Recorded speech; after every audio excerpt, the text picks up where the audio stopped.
Welcome back, everyone. Ready for another deep dive? Today, we're going to be exploring something I've personally been getting into lately, meditation. Oh, nice. Yeah, it's been pretty eye-opening, to say the least. I've been looking at this excerpt on different techniques, Okay. and it's gotten me thinking, like, how does this actually work? What's going on in the brain? It's really fascinating, isn't it? How something so simple can be so profound. Exactly. So we've got one main source for this deep dive, Mm-hmm. and it lays out a ton of practical techniques. But here's the interesting part. It connects those techniques to brain frequencies. Oh, interesting. I'm intrigued. Right. By the end of this, you'll not only know what meditation aids, but also how it can, like, rewire your brain. Oh, and we'll even give you a step-by-step method so you can try it yourself. Sounds like a plan. Let's demystify meditation right here, right now. Love it. Okay, so the source starts off with a pretty standard definition of meditation. Quieting the body and mind, turning your focus inward. Yeah, pretty classic. But then it takes it a step further. It says it's not just about relaxing. It's about reaching a more metaphysical state. Ah, I see. It's not just about de-stressing, but connecting with a deeper level of awareness. Right. Okay, so it's like more than just chilling out. Yeah, exactly. And I love this analogy the source uses. It says meditation is like listening to God, while prayer is like talking to God. That's a good way to put it. So instead of sending out intentions, you're opening yourself to receive. I know. Makes it way easier to understand. And speaking of understanding, this is where it gets really cool. The source ties meditation to brainwave science. Yeah, the brainwave stuff is really fascinating. How our brain activity changes depending on what we're doing, thinking, even feeling. It's crazy, right? Yeah, absolutely. So the source breaks down these things called brainwave frequencies. There's delta, theta, alpha, beta, and even gamma. And each one, apparently, corresponds to a different state of consciousness.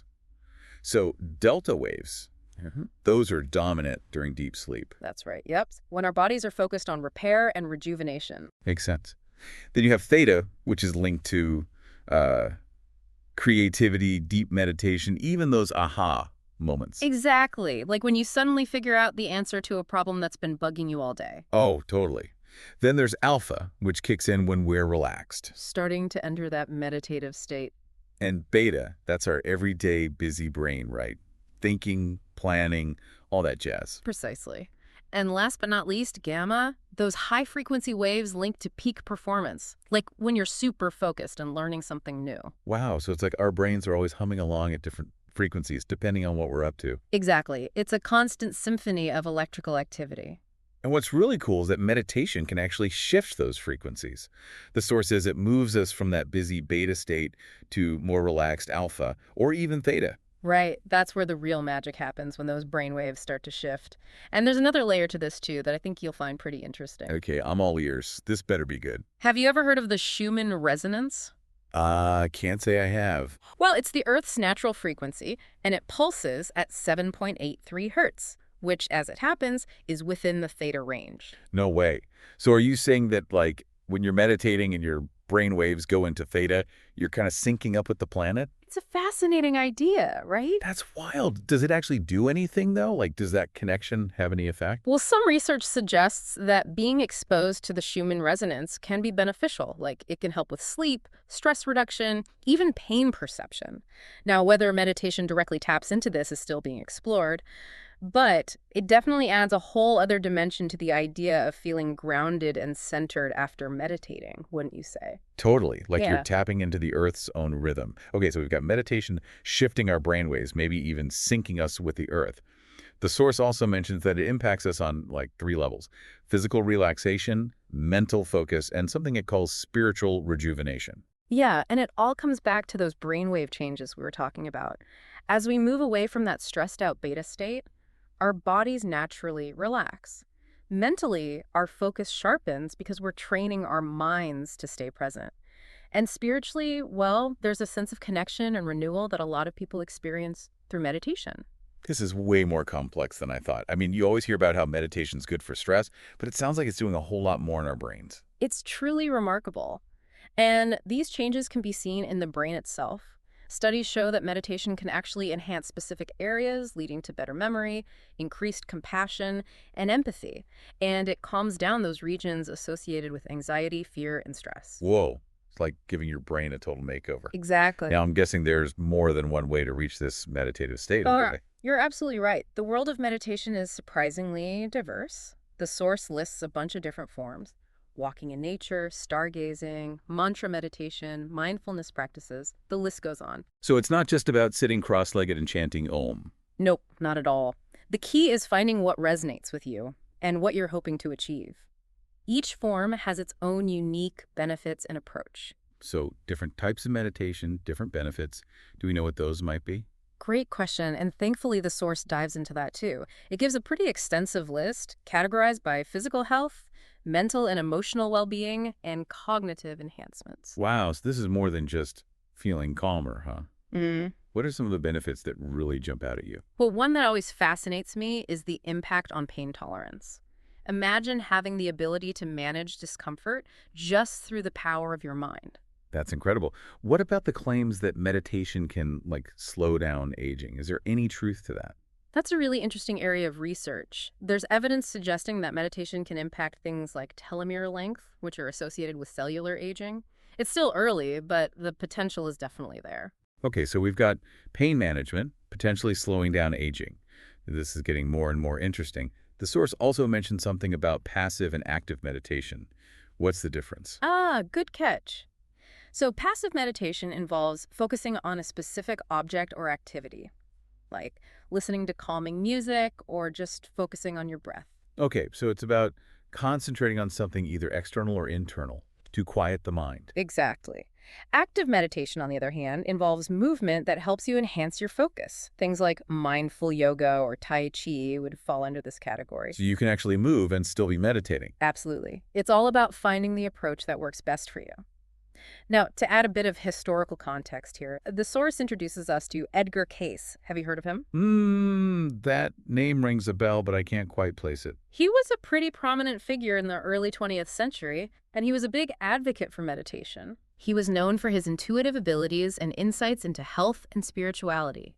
Case believed that meditation was crucial for connecting with our spiritual nature, and he was all about using affirmations during practice. Affirmations, like positive statements about yourself. Exactly. And he emphasized that even beginners could benefit from incorporating moments of purposeful silence or positive thinking into their day. So you don't have to be a meditation master to see some benefits. Not at all. Even small steps can make a difference. And speaking of steps, Case actually developed his own 5-step guided meditation technique, which the source outlines in detail. Okay, I'm hooked. A 5-step method to unlock all these incredible benefits. Tell me more. Okay, so let's break down Edgar Cayce's 5-step method. Step 1 is all about finding a comfortable posture. Straight spine, legs uncrossed. And really just letting go of any tension you might be holding in your muscles. So just getting comfy, making sure you're not like fidgeting or distracted by any aches and pains. Exactly. You want to create a sense of ease in the body so your mind can follow suit. Now, step 2 is a little unique. Case recommends doing a series of head and neck exercises. Oh, really? What's the point of that? I'd never heard of that before. It's about releasing tension in the neck and shoulders, which Case believed could block energy flow and make it harder to relax, like a gentle warm-up for your meditation. Okay, I can see that. So what are the movements? Walk me through it. Sure. So you start by gently tilting your head towards your right shoulder, bringing it back to center, and you repeat this 3 times. Then tilt your head back, return upright, and repeat that 3 times as well. Then you do the same thing, tilting your head towards your left shoulder. So just gentle stretches and rotations. Exactly. And to finish off, you rotate your head in a full clockwise circle 3 times, followed by a counterclockwise rotation, also 3 times. I can already feel my shoulders loosening up just thinking about it. What's next? Step 3 is all about invoking a sense of protection and grounding. The source suggests using a prayer or affirmation of protection, something like, as I open myself to the unseen forces through meditation, I surround myself with the thought and protection of the Christ Spirit, or, God, Creator, whatever resonates with you. I like that, like creating a safe space for yourself before you really dive in. Exactly. Now we get to the core of the practice. Step 4, deep breathing. Ah, yes, the breath. Such a powerful tool. Absolutely. Case's method focuses on filling your lungs from bottom to top and then exhaling from top to bottom. He also recommends specific nostril breathing techniques. So you'll inhale through the right nostril and exhale through the mouth, then switch to inhale through the left and exhale through the right. Repeat this 3 times on each side. Interesting. I've heard of alternate nostril breathing, but not quite like that. Any particular reason for that order? Yeah, it's thought to balance energy flow in the body, preparing you for those deeper states of meditation. Fascinating. Okay, so we've got posture, head and neck exercises, a prayer of protection, deep breathing. What's the final step? Affirmations and prayer. Ah, the power of positive self-talk. Yeah, makes sense to incorporate that. Casey's method encourages you to move through 3 stages of focusing on an affirmation. First, you think about it, then you feel it, and finally you actually experience it. So it's not just repeating words, but really embodying the meaning behind them. Precisely. And when your mind wanders, which it will, especially when you're starting out, you just gently redirect your focus back to the affirmation. Right, because it can be so frustrating when your mind starts racing during meditation. Good to know it's okay to gently redirect. It's all about practice. Meditation is a practice, not a performance. It's about being consistent and kind to yourself when your mind wanders. And the source even mentions personalizing your practice with things like relaxing music, incense, chants, or inspirational readings. Absolutely. It's about creating an environment that supports your journey. Your inner journey, right. Exactly. And speaking of that inner journey, the source addresses a common misconception about meditation, that you have to completely stop thinking, Oh yeah, I've heard that. Like, silence your mind completely. which can feel impossible, right? Totally. How do you just turn off your thoughts? But the source puts a different spin on this idea. Instead of forcefully trying to stop thinking, it encourages focusing on a single point, like a word, a feeling, a mantra, and gently redirecting your attention back to that focal point whenever you get distracted. So it's more about gently guiding your attention than suppressing thoughts. Exactly. And over time, with practice, our minds naturally quiet down. I love that this 5-step method makes meditation seem so approachable, even for a beginner like me. That's the beauty of Case's approach. It breaks down the practice, making it accessible to anyone. Okay, we've covered so much ground. Mhm. Brainwaves, the benefits of meditation, even a specific technique to try. Yeah. This has been a lot. What are your key takeaways? What really stands out to you? For me, it's the reminder that meditation is more than relaxation.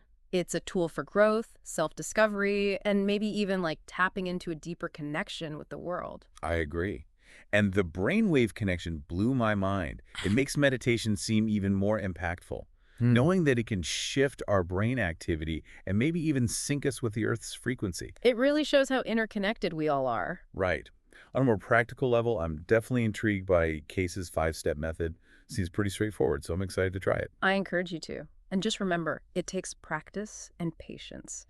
Don't get discouraged if your mind wanders. It's all about the journey, not the destination. Love that.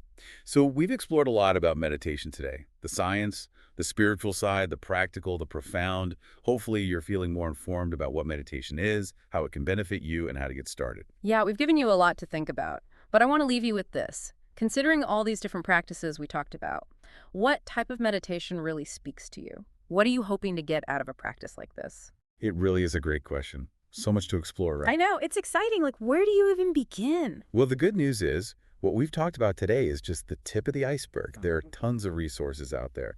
Books, apps, guided meditations. Yeah, you can really go down the rabbit hole if you want. And the best part, there's truly something for everyone. No matter your background, your beliefs, even how much time you have. Exactly. It's so accessible. If you want to reduce stress, enhance focus, connect with your spirituality, even explore those brainwave connections, there's a meditation practice out there for you. It's true. Yeah. You might even discover something you never knew existed, something that perfectly fits your needs. I love that. So to our listeners, we encourage you to take that first step. Embark on your own meditation journey. Yeah, give it a try. You might be surprised by what you find. Absolutely. And until next time, may your journey be filled with peace, clarity, and a deep sense of inner harmony.